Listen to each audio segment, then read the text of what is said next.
Chunya ogone Nyasach polo gi pinyero kamano mochako duga TV nyadichiel kendo mondo arad gi jomiluongo ni jodak mochanore. Mani kama gikega. Mondho dhwagni waketho to dugo mochanore. Motow waloso to dugo mang'olong. To morochore waloso to riere tir. Koro one jodak achana. Dak achana ni osekonyo miero, osekonyo udi. Makmana. Na wacho nunu tiuru gi hashtag dak achana. Tuoro ote e 71920. Prabiro gachiel miecheko gi prario. To wayudo sawasawa. Okuoro ote. Koro e dak achana ni ket na nyathi obede kando mang'eny. Chutho ka chieng' tich ang'wen kama sari uteno kama. To winji keto itedo sa achiel ise chiemo. Bedo piny rito dak achana. Kao kamano to an Bishop Nerea Mbewa makelo dak achana tich ang'wen ka tich ang'wen. Arwaki e nyinge Yesu ja Nazareth. An kod wendo na mabende tinde nyo wan go ka. Maja sembe do kako nyero no nyisi ne sembo kengi. Koro wuoda sembo fuli e nyingi. An Bishop Samuel Maroche awudo gola kata wudo toyo. Aja sembo kanyakala era mbugu kanyo kata ajego stage. Nyasaye ogwedhi mang'eny. Okay, an nyara sembo kanyikela modak Ndhiwa Rangenya School. Jalma Yesu no waro. To Nyasaye otimo nwa ng'wono mondo wapuonji dak achana.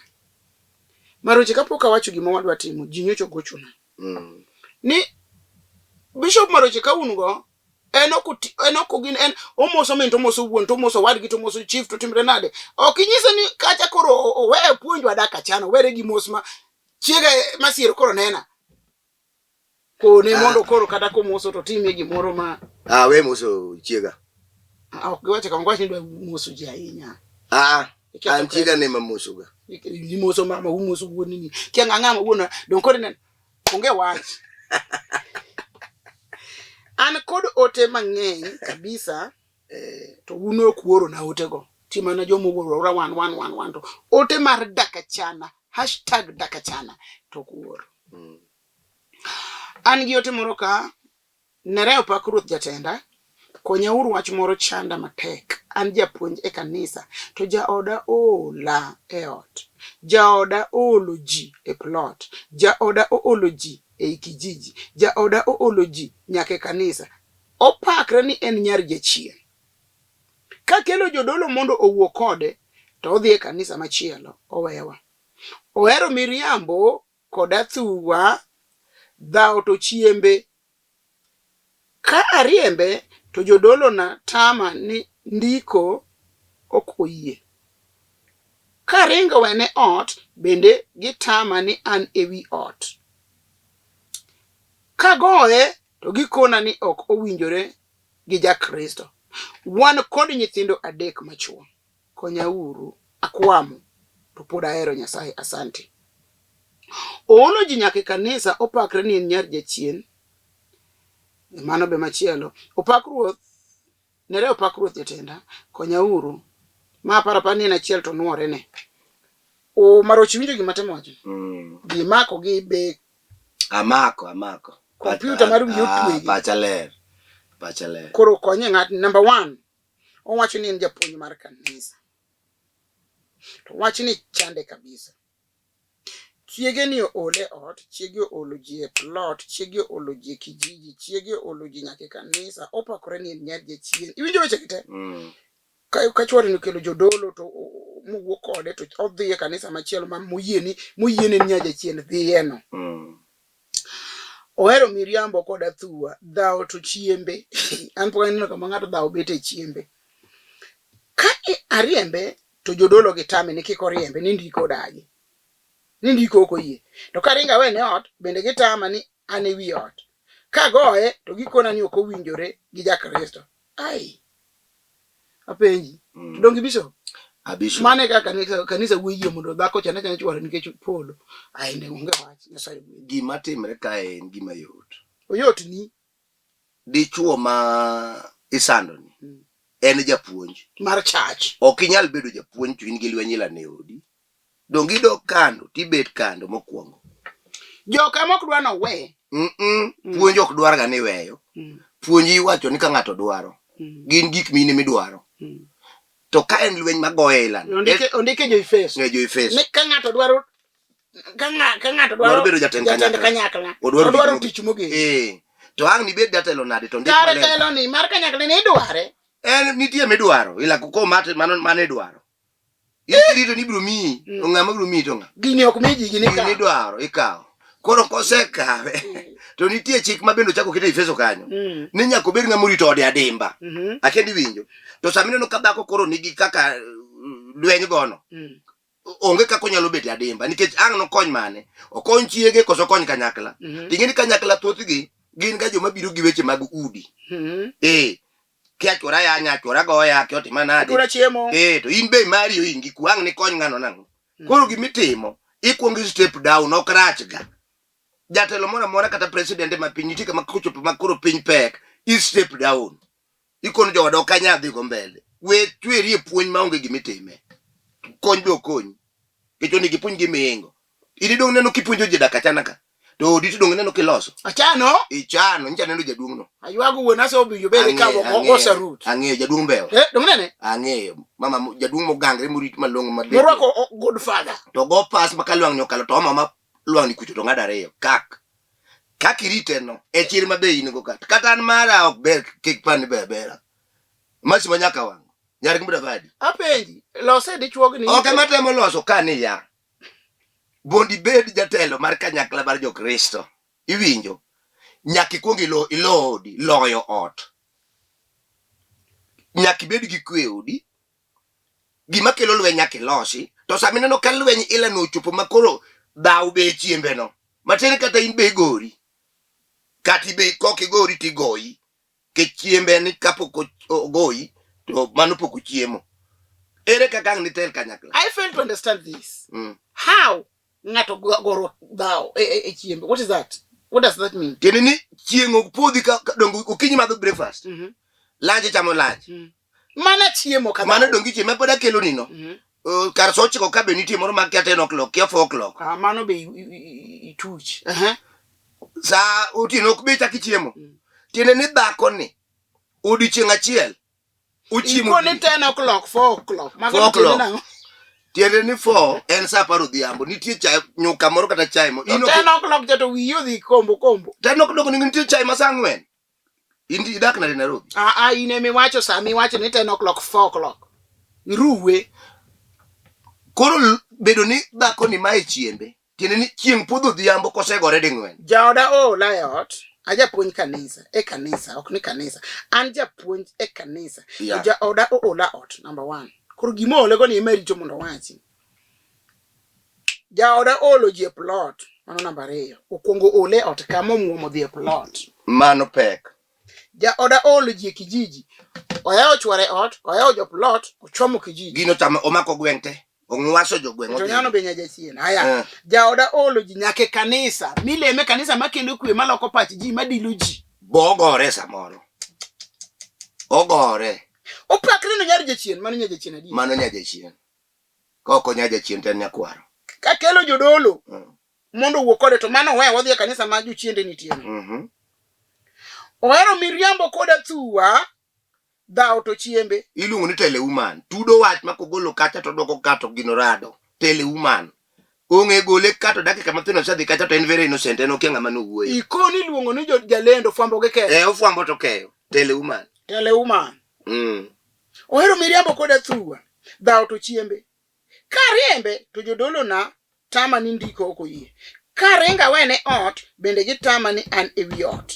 Ya to read ne matek manade. Iwinjo. Ka goe to gikona ni ok owinjore gi ja Kristo. Wan kode gi nyithindo adek. Machuo konyauru akwamo to pod ahero Nyasaye. Achiel kaka ja Kristo wan oyienwa mana rewo. To kuyienwa pogo. Konyo dichuog ni brother. Oke makonye. Pod ana kikonyo ng'ato kichako ne gie kuku mar wach. Edwa dhi mokesungu ni analyze. Analyze tindo mago nchasekalo. Tindo yini ang'o in fact. Yini ane machielo. Ineno mamani. Dichuog ni adira gi ka en ja Kristo adira kako wacho no ochalo ng'amo war teko moro ni ku en gi kako luoro Nyasaye koro emo miyo dhako ni bocha dhi monyone Kejo siko mani luoro Nyasaye itu gi tich matin adira Nyasaye malamo ni ya moko ngeni koro ywak ne dhako ni moko doga piny makati do koluoko nyaka sende otimo gik moko te moko luoko sande to okia kia Nyasaye endesa hii bas koro ya ndesa mano koro gima wacho dichuogni ka en adier ja Kristo to onge kaka ang'no riembo dhako ni obro riembo wan mako katugo twado kiriembi abeda gi jachiene ot ne okane ng'amo wacho ni mano to goma donge nobedo go goma osea donge nobedo gi goma to goma jachude to dak go macha no bedo directed gi Nyasaye no ka gi gimo mi ng'ani bedo donge bedo directed to peke no winjo no how do you know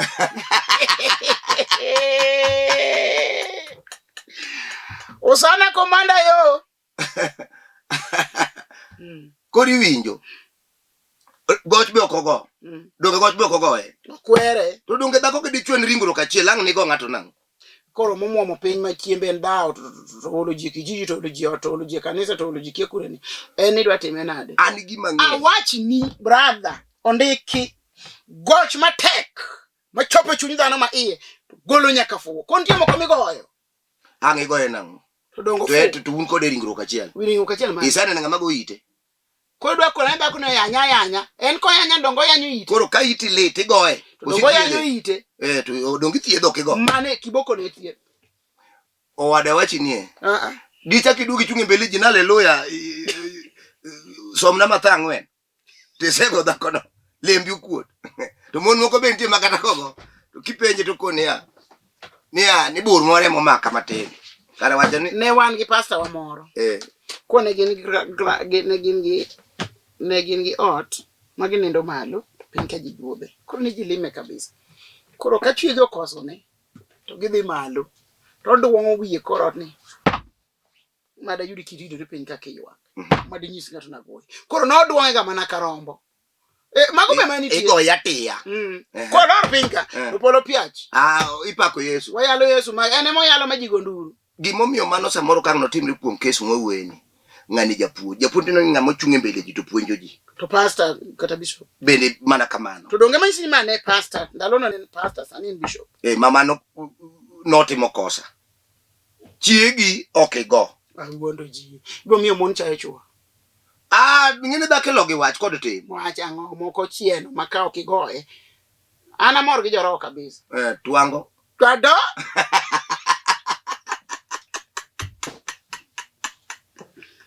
ego mapachi winjre wuod jokotoyo but ineno chunyi lano kosemaki telo ema koro yaye telo ema yaye nikech ang' nigoye to giko ni idhi yudo ka in maingasa igo kendo in michak ithiedho afadhali athiedhe to pachi ochiyo idhi thiedho nade to wang' achiel osedong' donge koro idag gi wang' achiel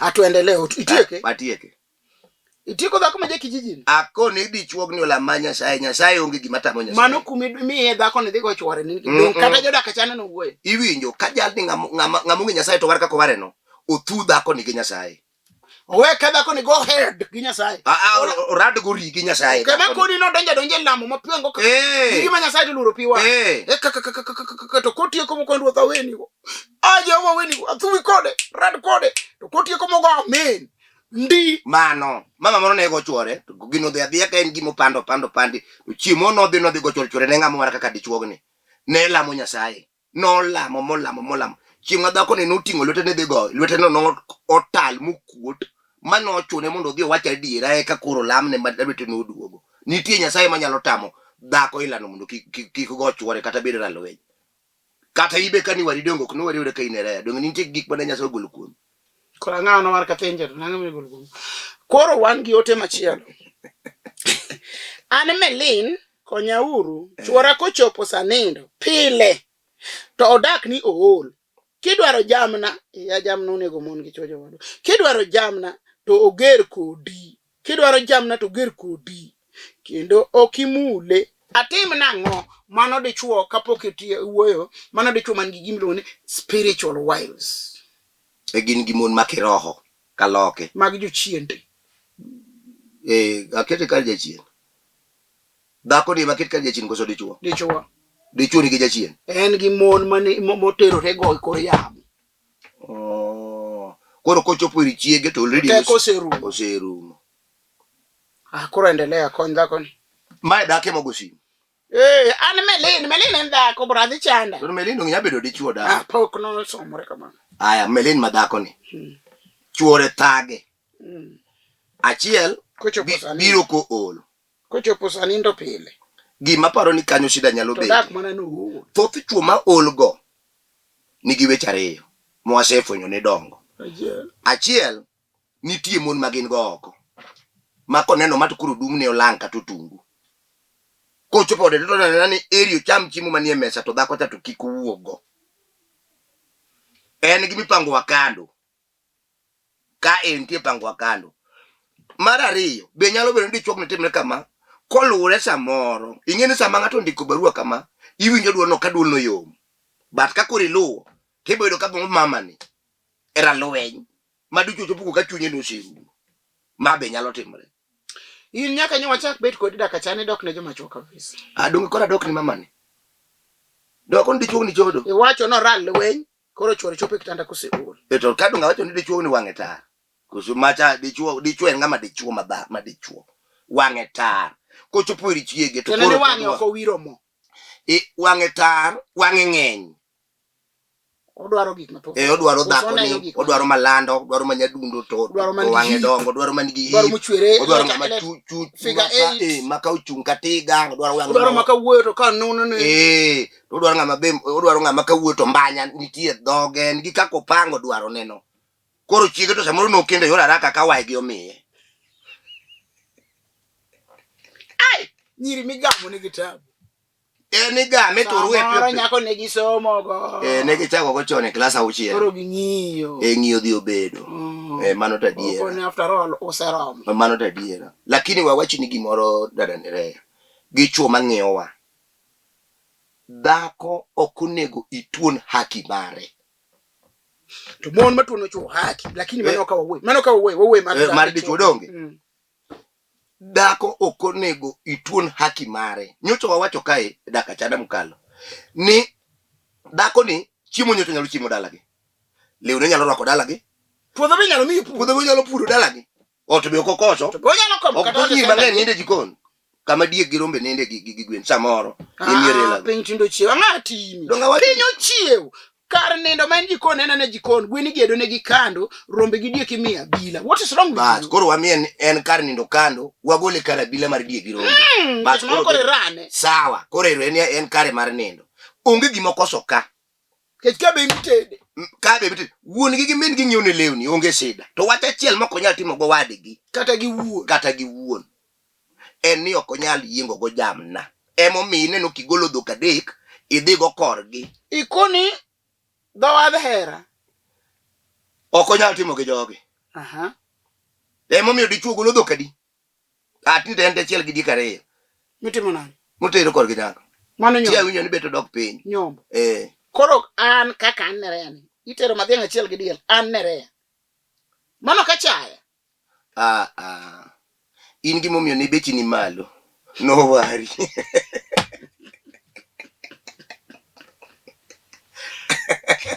Inen kum Yesu. To masamore rado go kwa kakwetegi. Bechgi ni piny. Nikech en wuon okiare. Binge ni chon nido ka nyako ni kuongo nyuom kori kikele. To sani ang'o minyuomo kose dak kodgi. Mondo ng'e kitgi. Ng'e kitgi. Chwado daridi miriemba dhi kucho. Moro dani ne mano dagi monyolo ndicho ne mano mako mochwade laru kore kogo dhoge. Ang'e yude mna ka koro dho dayo ni oselokre remo lilo. Samoro yuoche ne ok odwar. Akeni wijo kama kelono. Yawa, poda wuoyo kuom Melin machwaro kuyu kode jamna. Dak itie kaka. Donge makelo ine ming'ada. Chuo wuoyo kodi dichuo wadwa. Ne eno dak no ul. Dhako ni chamo ni lum. Mano kosa. Kendo keto dhako ni tem. Dhako ni biro chodo. Obiro chodo mana jirani. Obiro chodo adier. We kata jirani. Jamini ni keto dalani matiyo no. Koro ng'amuko ni ng'ano gi pesa ma ondiko jatich. Okay. Matiye bat dala uno.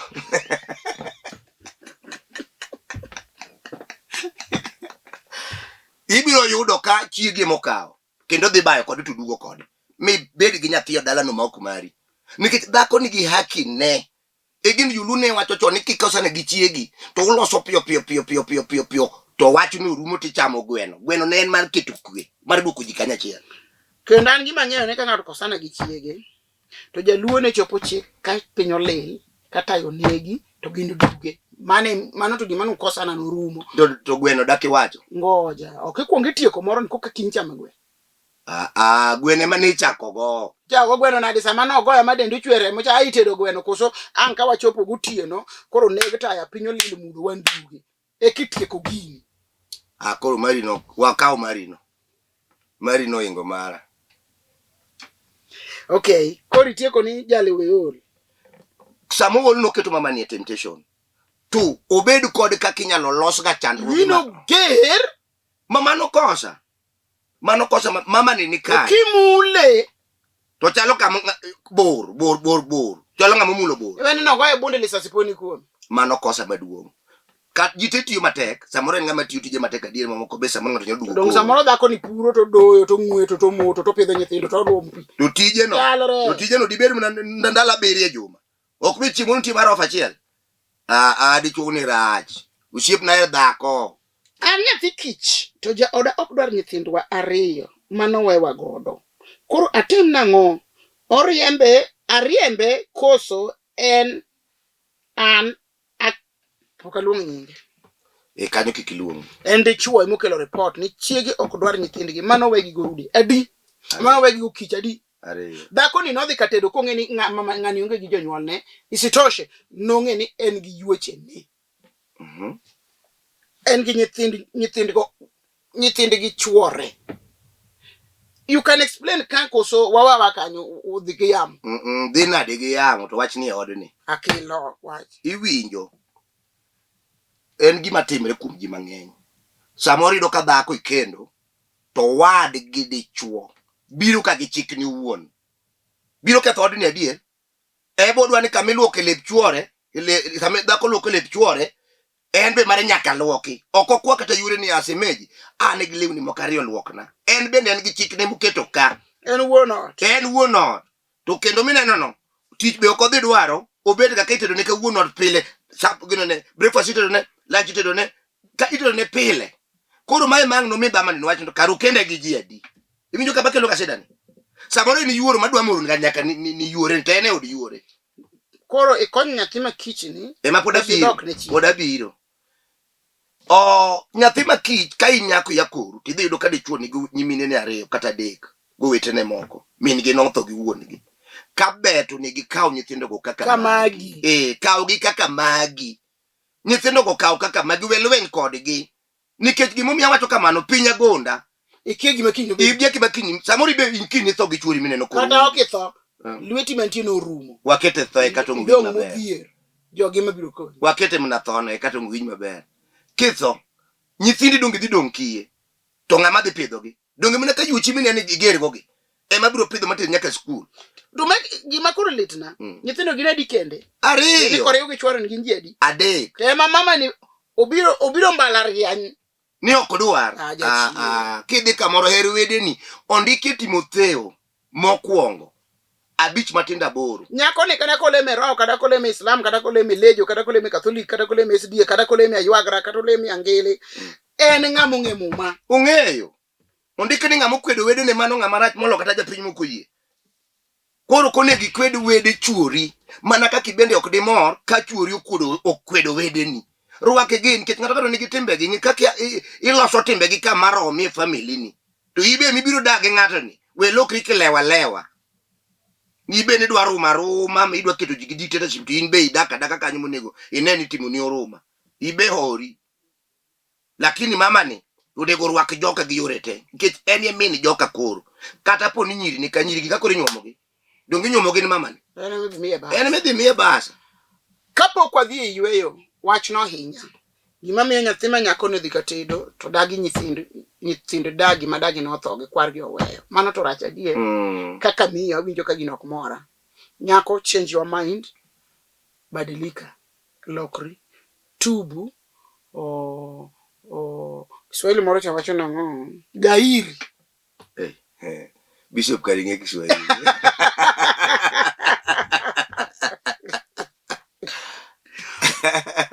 Erokamano ka waduogo e tielo mar ariyo warwaki.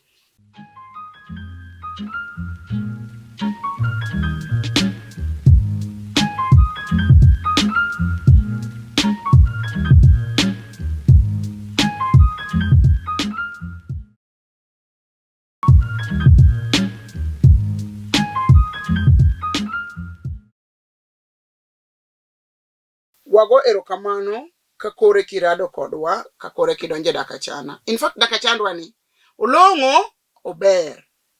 Ing'eyo wan ga gi pala moro madhoge Ariyo. Iluongo no ginene pandolalo miketi olalo. Olalo mano be ok nyinge bwana timri nade. Iluongo ni oserwe nyao keno lalo.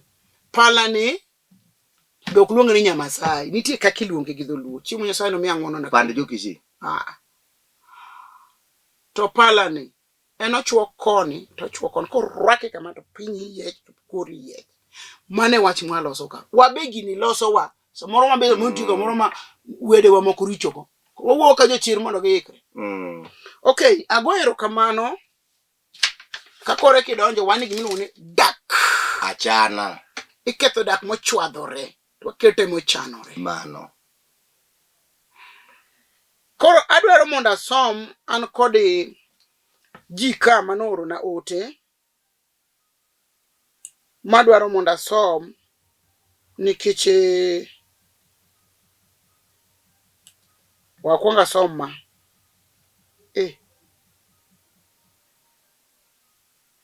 Wakwonga som moro ni ka 20. Wan kodo ote ma ji nokelo mathoth. Owacho kama. Hello, Pastor Nerea. Please pray for me. I am having serious family from hubby's side. Interference in my marriage.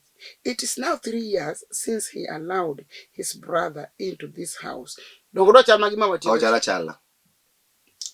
And since then, we've had a lot of issues. Right now, my husband is so much overwhelmed by his family's issues. To the point he seems to be ignoring our needs. Our son and I, mano in bracket. Up to the point of coming to bed, angered by his brothers. The one staying with us now, disrespect, then transfers this anger to me, which finally makes our feeling disappear. Now I am living in fear, and I am even tempted to cheat because I don't get what he should give me as a man. Full stop. Ere kisungu modhisi to lakini yang nwadhi kode. En se to moko be ng'adre. Okochomo kuro. Kisungu ni ok make sense. Ok make sense. Lakini koro wabiro mana chomo gi otero getera ka kondiko ni wabiro dhi. Mano. Koro kidwa na someone by one tikona. Endelea. Iwinjo. Mama ni gidichuogni chal gi kes mawuoye sani. Gima timre ka ikang'iyo malong'o. Nyiso ni nitie ngima moro moa oko to donjo interfere gi ngima ma odni. Jali okelo wetene gi nyiminene kechokocho ni gin jadi. Watch manani my husband now right now my husband is so much overwhelmed by his family issues to the point he seems to be ignoring our needs. Adiera gima mama no wacho en adier.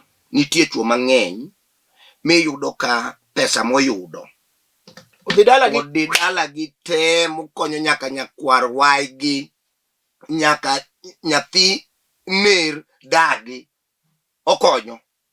En onge liel mapoko kae pesa motero ode kato ji ninde kech.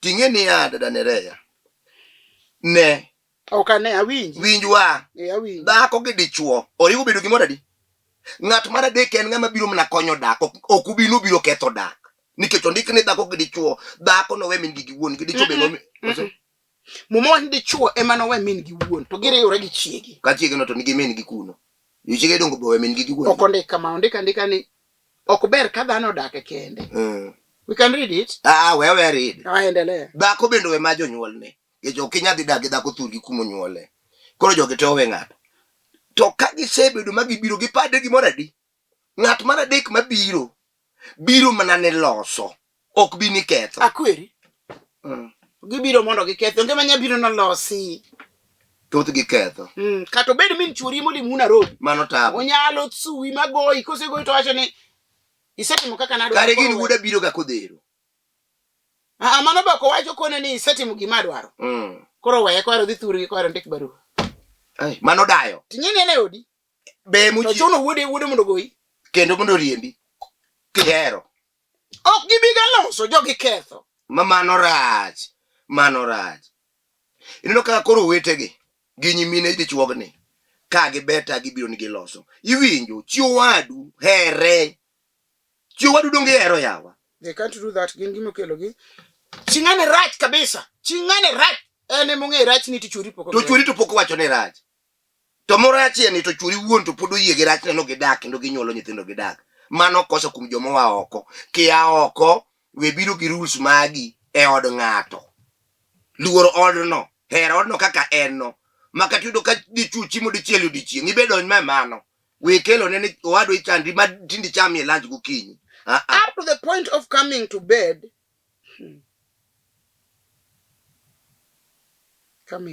coming to bed no kenjamna kai one by his brothers the one staying with us onde koni his brothers to molo ne modak kodwa sani mano sida disrespect ni okomie luo mana ng'eyo then transfer the anger to me owadgi magidago owadgi chuore ma chuore dagoni ok oluoro chuore koro wach ni chuno dichuo ni ich wang' mano wuogo kuom wadgi moko luore ni otero ne chiege kitanda winji ko wadu osebiro kae modwaro kaka dak to tamo wang'i riembe tidongi chiegi goli odogi ere dak de kato se barod ni mawod obed ang'wen dongu ka respect then transfer this anger to me which finally makes our feelings disappear. Nitie kama dwa kelo bishop nitie gimiluongo ni sitting room to nitie gimiluongo ni bedroom weche mag sitting room ok teri e bedroom en bedroom lweny ma an go sitting room koni ok achaka kel ni dak nikech jiro yudo lwenje mang'eny kama ng'ato tie lweny nitie kama ng'ato timo lweny nitie but ok inyal ting'o mano nitie ne dhako kocha sasa moseng'ado ni ma bedroom en bedroom weche nitie ariyo nindo to kod gero taifa onge kendo wach machielo mitiyo ga bedroom gir chopo kama kata lemo beteke bedroom kun nikech orure jogo ng'e maler ni ka en weche ariyo nindo mitware ni to kod gero taifa to ka kodi ni biro mna twaro kae to gero taifa to tami temo mi oluonge ni bedroom ma in gi sida onego konyi to kemo mi okelo wach mondo konyi akoni dhako kosa koni dichuo ng'ami wuoyo ko donge dhako donde to ni right dichuo ema dona wuogo mang'eno kisechopo gi weche ni sitting room mo wadu sechwanyi nye ni chiegi okochwanyi ng'ad okuta no donji e bedroom ka in ng'ama opogore ng'ama nyien finally makes our feelings now I am living in fear and I am even tempted to cheat because I don't get what he should give me as a man. Donge neno ka dhako ni koro pache ng'e mondo wuog oko nikech wach ma dichuo ni timo mathin meno neno ni thin no dimuko dalani donge dimuko ka dhako osechako wacho ni bed attempted chak tene ni nitie kaka ngima ne osebedo atari oneno yui ma oko moywako nanga momoko ywak oywayo ginene kuma moko saga iluongo ni saga koso saga anakia okini ming'e iluongo ni saga na ng'e iluongo ni saga no tango long moko madugo ga mabed gi yo ka ginene chanda kugi maka ng'ato wuotho chalo gima wadie wuotho go kamae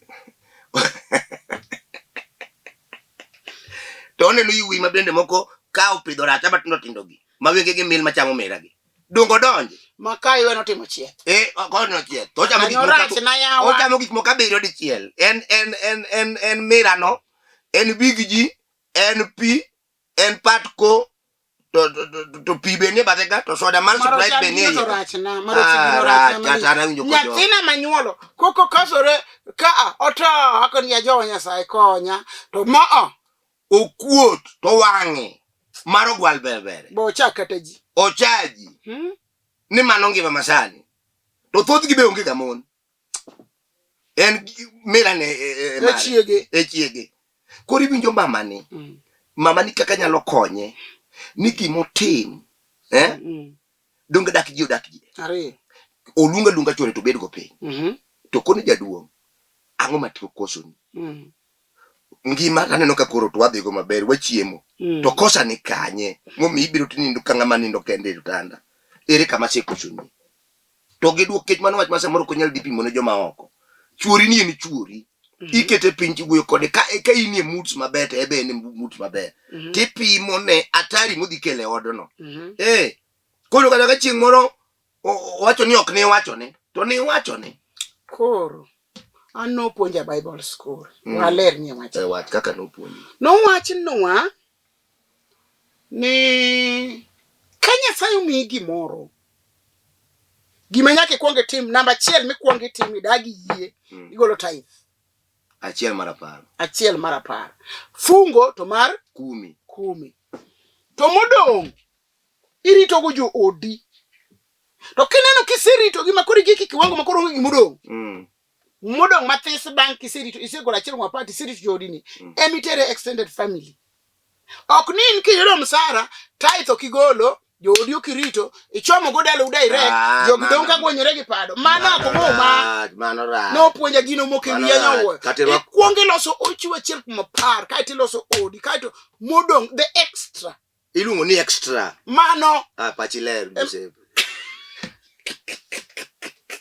emimiyo the extended family mano ten extended family oke makwongo yudo mokwongo eno yudo residue ing'e residue modong mochungore ka ano kadhi sikul ya university mani chope ni ne okusomo no rimbie tamto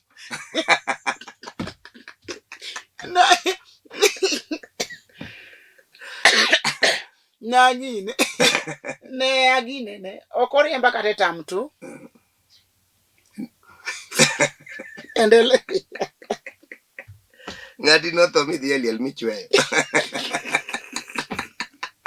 mafiyo tamo koro gima timore ineno kama otemo kelo adiera wedi ni to krach kikonyo kech kijwango gi bende momodagi ni okone gi jwangi lakini kapo no kosomo moko dagi ni gi jwangi gimi wacho no mano outside the Bible because muma misomo ine misomo owacho ni ng'amo jwango jo ode ok wedene ondik diriyo ondik ni ng'amo jwango wedene to moloyo ng'amo kwedo wedene to moloyo ng'amo jwango ode rach bolo japiny ma ok oyie kendo sekwedo yie marwa mano Timotheo moko ng'abit matinda boro ng'ama ojwango ode to gi mokwedo wedene ng'ano rach malo japiny koro which one is which one gite tiende ni no koro yie mondo ng'ano rit ode jo wedene to jwang ode ode first ino kata wan juti Nyasaye in fact kilingana gi kake wache ichuno ng'ani mondo koro tiende ni ode ne koseng'iyo mana kaka ikele cha kendi kele maber college ne nomi wat man gitiende somo to ber jowade jomatame otama odi first wachina ni kayudo pesa 100,000 akawa 10,000 mabi apar achiwa achiel kuma par dongi prochiko adonge prochiko mano mano mari prochiko modong akunga rit order malongo matim budget skul ni iye chiemo ni iye nanga ni iye chulot ni iye modho pi ni iye chamo makati gi bulu band ni iye everything to gidhi no le wadhi malongo matera out ma kar town kar Lazarus ka utende makagi omera na ido kare tikelo ni mapop ni kama dako neno chiemo mane Lazarus kendo tel moro se chuo yo ya town ka Joma dhi Nairobi town. An bebe na dhi Lazarus. Lazarus no tamo ji mang'eny dhi. Akweri. Joma dhi hotel town. Oma donjna e city orka. Man hotel mondiki ni ajode dishes. Omeri biri chiemo kanyo ka chunyi ler gimoro amora midwaro. Ila ge mikaw family ni titero. Omera koma mani ajode dishes. Ai! Munyi sigi kidogo. Omera kore ka chiegi ubet kacha to nyithindo bobet kae. Ungiyo venyu, ungiyo no tere mwadhi go. Kaje mbinya ka sofa motingo family. Oh, family sofa. Ajode dishes. Weri gi Lazarus manyok chiemo kini ka popni. Kora aloki. Change. Mana chenyo next week. Kono prochiko modong chom ga jode dishes. Prochiko modong dhigo Uhuru Park. Prochiko modong nyigo Milimani low coat. Kamano. Jomoko osedak Nairobi ka higni 300 to kata Milimani low coat. Iromo ne Machakos, ikowe Machakos. Ok donji. Poko bire ga moko kawe. To kada ka Kenya dhi kuonde mawachogi chom na kode mar kiti kono ne ka emiware alot gotieno to ka itime kama to ka jokoi nitie makopami ti iweni forward mtoka moro nitie maka yoli luong ni forward kone ne ka e kama to ka je kupami ni maisi mekigoyo ti iweni forward emonyoni usiko man nyane tie mpesa ya poki chopo awa lor so chiko koro tami to tie mpesa nitie di town ka odaki wuotho go kunde moko ng'e nying kunde moko makata ka ching moro dok dala ke gomba kari ubangi to ng'e to bi setere kata Lang'ata cemetery kuniki gikoni kanoi kaburini titere ng'ato nango ya abiso donge mako ya oti ya kaburini tang te ket di kaburini ta ngoma donge ka chimo ka dala ti jawado na adi kama wiki odi ai mano morne donge dhi timo neno kaburini to pogre ya abiso kare in kare out mitere chigni kaburini tere ng'ato to kuna tere kaburini itere kan ka jolweny atere museum to mi ere pogruok mar kaburini gi museum donge dhi museum ng'amo maka kata ko thota kianga muthono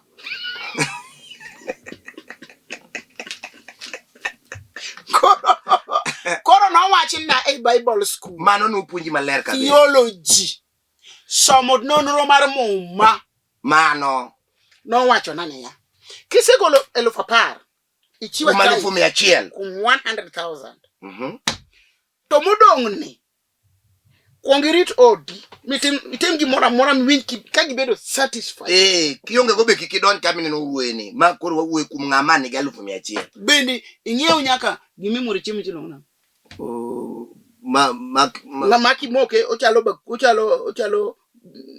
ochalo box to kimoke te rwake chiemo kama to muro reni awinyo kani oven kia luongo ne akiana ana kia iluongo nang'o ya gi koro ok na wachi nikech gibe ging'eyo gini ng'ewi keto fridge ng'ewi keto to kiang'o ing'ewi keto dispenser ng'ewi keto to kiang'o iketo to TV moro be tiyo biro ma nyathi be enjoy makata ketho to nyathi yudo kaka ywak nyathi onego cham kati ma nikech wuon gi nigi pesa moriembie mesa ni kama to riembo to chako chamo matin no chako riembo nikech obo feel ni od gi mobuoge o feel ni pesa ni odwa ka jemo romo iye bulu bando romo iye gitong weri gitong gio romo iye bato romo iye tongo romo iye avocado ni kanyi mani ng'eni ma breakfast mano breakfast ikaw nyaka watermelon gi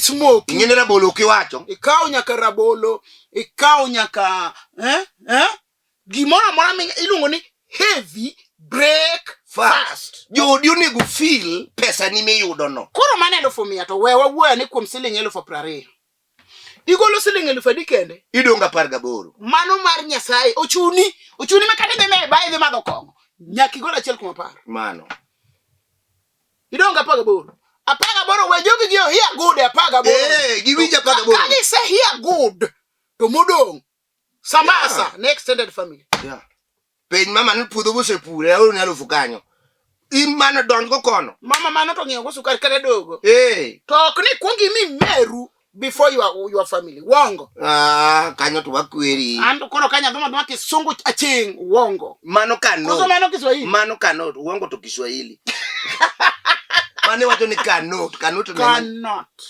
cannot babiro dhumo ni kisungu mewe na wuka Amerika to be ame Kenya Bishop, mimi naitwa Stephen Otieno kutoka Kisumu, na nimekuwa nikiona kama hakuna mwelekeo nzuri. Vile juu mamangu anajaribu kufanya kazi ya kufuga kuku, na saa zingine zinaanza tu kukufa mpaka ziishe tu hivyo, mpaka abaki tu kama hana mwelekeo yoyote yenye inaweza msaidia. Hata sisi vijana kama Omenyas family hatuna mazuri vile katika kile ambacho tunafanya ili tupate kitu kutusaidia, na pia naomba sana kukuwa na maisha tofauti sana na ile baba na mama wamepitia wakati ambapo walikuwa wanatulisha tukiwa wadogo. Na pia naomba sana kama kuna kama kuna kazi yoyote ambayo naweza pata katika kabisa lako, hapa ni kanisa, hata ya kufagia Bishop, hata iwe katika noma, hapa ndo ndiko ni boma noma lako Bishop, nitakuja juu sina mwelekeo yoyote. Matoro kwa na kanyo to konyo tek to gibinyalo wacho ne samine no ka jachien ketho mwandu madala ngiso ni nitie gima in be onego itim. Achiel, onego idonj kuom Nyasaye tichung'ie kiewo. Nitie chung'ie kiewo mikoni kato koro jachien ok chopi. Jachien ok chopi. Jachien ok chopi mwanduwa. Mar ariyo, matin ma in ga gono bichi wachiel mar 10. Wapi to kukutho awasomo poko to donga endie. Hello mami, my name is Eric Otieno, Anja Lego, I'm 26 years old. At my school up to college level where I'd study electrical and electronic engineering. I'm look at partner who I can start life with. But for 5 years, I have life only due to things that I passed through in the hand of girls. Manuje chode motoyo. I'm not that wealthy or that rich. Ndio nimeanza life of my own. Na mafunzo yangu, they really melt my heart. Mafunzo yako, they really melt my heart. Please, I need that girl who will accept me for me. Will accept me for me. Hey, God fearing. Mano engineer. Ndiko kisungu magi engineer.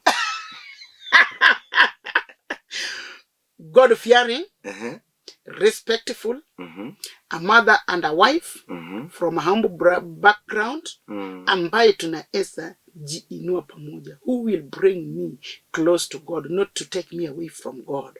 I'm born again, but nime backslide. Pokoro ni born, okni you are born again. Ulikuwa umeokoka, but umekuwa I'm born again, but nime backslide. I'm born again. Mano wonder. Sana. Juu vitu nimepitia. Please also pray for me for financial and breakthrough in my life. Na Mungu anafungulia milango kwa hii course yangu nipate kazi ili niko naye ni ya kujializia. With also pray. Kwa majo kisonga with also pray. One kawadu okay. En gi shida ariyo kanyo. Achiel, okinyal dwaro nyako kuom Nyasaye titi onge kuom Nyasaye. That is wrong. Okinyal dhi e bank mar KCB kata mar National Bank. Ichungo tas. Akipande. Yonge gi ATM card. Ai kuri kichiwo nadwaro shilingi 200 kanyo. Donga yang luongo ni police. Ijakuo in ngama jambashi. Jamahati. Ngama longo en okwongo donjo kuom Nyasaye koyudo gi Nyasaye. Ngako malongo yudo kuom Nyasaye. Eka kondike. En odwa yude oko. Kio backslide, kia engineer, kio timre nadi, iwinjo, duoko mar kijana no is very simple. Okinyal dwaru gipolo ka itini e piny. Okdonji. Nyaki polo. Ya, kata okinyal tiyo, tije ma Nairobi titi dak dalau. Okdonji. Ni nana tiyo ki jo water ma Nairobi titi ni ka dalau. Nyaki bi Nairobi mitika water kanyo, eka kolocho na tiyo ka water ma ni Nairobi. Obende kodwa no yudi gi Nyasaye, odonj kuom Nyasaye no. Hello brother Eric, are we together? Yes. Osedo ndi Nyasaye no. Nyasaye koro biro yawo yore ne mag tich nikech ondike mo mane Nyasaye machiwo. Dhi miye nyaka tich Yi mar electrical gi kisugu mondi ko mag electrical terminologies go. Nyasaye dhi miye. Kendo dhi miye dhako wuon mopoke jwala magute mumiye. Ondiki e mombe Nyasaye. Ng'ani kadwaro gi Nyasaye. To Yesu wacho ni biru duto mujon chugango ruma ko. Na mi uywe. Yesu ema kelo yweyo. Mano. To Yesu semiye yweyo. To chako wacho ni Yesu lachielno. Ni kuongo dwar pinyruoth Nyasaye. E ka gik modong nomede. Nomede. Koro kae dhako, kae pesa, kae tich mimede go. Mama Saburi wacho ni ya. Mano kaka ng'ama ruodh rucho richo ne kendo wene kethone ng'ano jahawi. Koro jali obi mondo wene richo ne ruch kethone mondo bed jahawi e nyimi Yesu Nyasaye. Koro ochak reclaim gik manyocho lal. Bwana. Okore an. Ondiki ni mar higa man ruoth Jehova Nyasaye. Abiro duogo no gik ma ogine winyo sechamo makundi osechamo gik motow manolal. Mano koro duogi ruoth mondo duogni. Ka kamano tadwa nago erokamano ne jowado mag Dak Achana. Weche gi amit man be saurumo na piyo makora kia kuma dhiye. An kaka pile Bishop Nerea Mbewa. Okatie kebro tieko ka padri mabatha ni osetieko. Arwaki kendo chieng' machielo e Dak Achana group, e Dak Achana mafundisho, e Dak Achana yao paro. Warwaki kele ote hashtag mar Dak Achana 71920. Wayudo modhi. An Bishop Samuel Maroche Ogola. Paja simbo Kanyakala. Lo alora jiko kanyoto piny kotoyo. Ise wacho. Ongmano kenda onge itamaniki kamusu ngati. Arwaki an Bishop Nerea Mbewa mar Hope for God in Christ. Wan tire gi kanisa makongeni. Ilor rikana tidonjo ka police tiyudo wakuro. Ok ni walemo ka police, yor ka police ne midonje. Kawe namba na kiyiena mondo yor go ote. Mokinya ore simbaka, mokinyalo ore hashtag mar Dak Achana 71920 0720 403913. Ote na dhine Chief Irene kod Assistant Chief Manyar Kochia Majal Saliangira. Nyasaye mundo gwedhu kamoso jo kanisa mar Hope for Good te ulimwengu kote. Nyasaye gwedhu nyingi Yesu Kristo maja Nazareth.